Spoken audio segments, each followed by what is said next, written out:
ebibuuzo bingi naye ansa ntono ku kyabaddewo wali ku kitebe Kamwokya ekya National Unity Platform. Kibuuzo kiri nti lwaki abakulu mu kibiina ki National Unity Platform tebabaddewo mu lukuŋŋaana lwa bannamawulire nga Honorable Ssewanyana wamu ne Muhammad Ssegirinya nga baddamu ebibuuzo ebingi ebibadde bisuza bannayuganda wamu ne banna National Unity Platform nga bakkuuna ndenga lumonde mu kikata. Amanyamuziko Alhaji Abdul Mnyamishafi Kulwanga ogamba otya munywanyi kansulenti enkuyegezi kyakubira endoolo.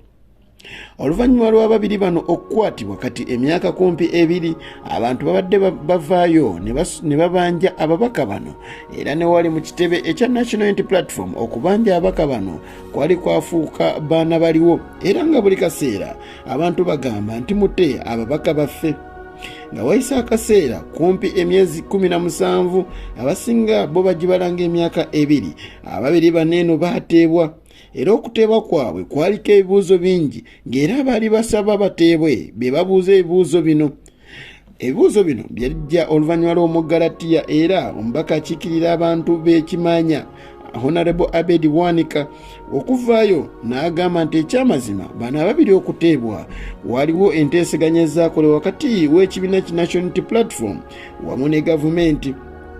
Ebigambo bino byasobola okuba nga ate bisembebwa Chairman Mao ono nno nga ye minisita w'amateeka wamu ne Siga Egdamuzi yasobola okuvaayo n'agamba nti naye y'omu ku babadde mu nteeseganya zino okulaba nga ababaka bano bombiriri bateebwa. Bwe baateebwa abantu baddamu era ne beebuuza ebibuuzo ebirala nti lwaki teboogera, lwaki basirise. Yandibanga Abedi Bwanika ebigambo byayogera bituufu.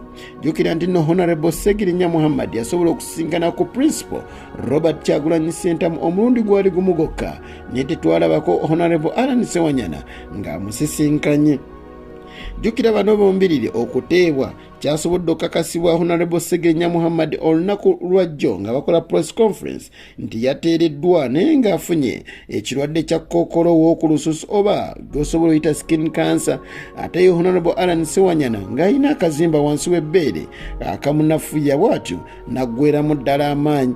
Honorable Ssegirinya Muhammad yayongeddeko n'agamba nti ekyamazima talina bubeezi skin cancer oba kkookolo w'olususu wabula n'ekibumba kye kyali kijjanjabibwa ku kibuga ky'e Nairobi naye n'okutuusa kati abadde tannaddamu funa ddagala. Oluvannyuma lw'okikebera abasawo baakizudde nti ekyamazima kweyongeddeko ebisago ebirala. Abantu bazzemu okuba nga ate boogera ebigambo ebingi ennyo ddala oluvannyuma lw'ababiri bano okuvaayo we batyo ne basobola okuba nga boogera. Abantu beebuuzizza lwaki abakulu mu kibiina ki National Unity Platform tebasobodde kubeera nga balabikako wadde n'omubaka n'omu owa Parliament okubeerawo nga babiri bano baddamu ebibuuzo by'abannansi wamu n'ebyabannamawulire. Jjukira nti gwe gwabadde omulundi gwabwe gwasookedde ddala okulabikako ku kitebe kino wali Kamwokya.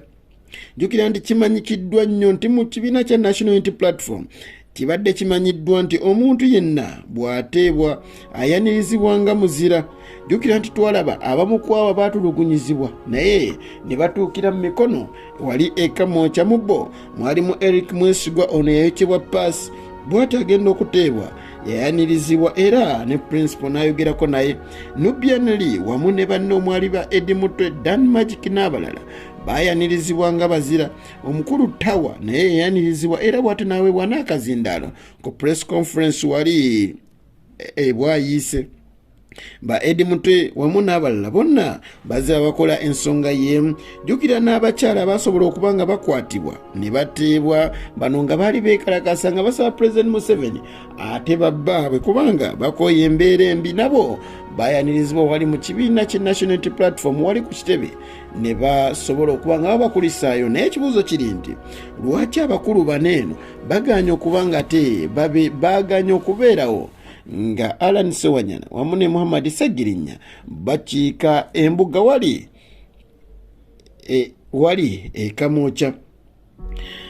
Kyandibeera nga kirina kyekitutegeeza gye tuli mu byo abakulu bandibanga bayagadde tutegeere nti ekyamazima bano tebali wamu naffe oba tebali wamu nabo nga aba NUP kubanga byandibanga ebyayogerwa omukulu omugalatiya Abedi Bwanika nga gaali mazima meereere lwakuba nti gakaawa ate amazima galwawo okujja newe gatuuka mwanattu gawaawala.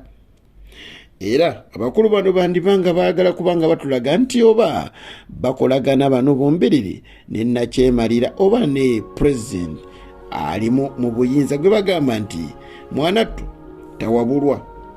Okusinziira ku mwogezi w'ekibiina ki National Unity Platform Joel Ssenyonyi yasobodde okubeera ng'avaayo n'agamba nti nedda obutabaawo kwabwe tekwabadde nti kyabadde kigenderere wabula abakulu bano bayagadde basabye ekifo kino basobole okubeera nga boogerako eri bannamawulire.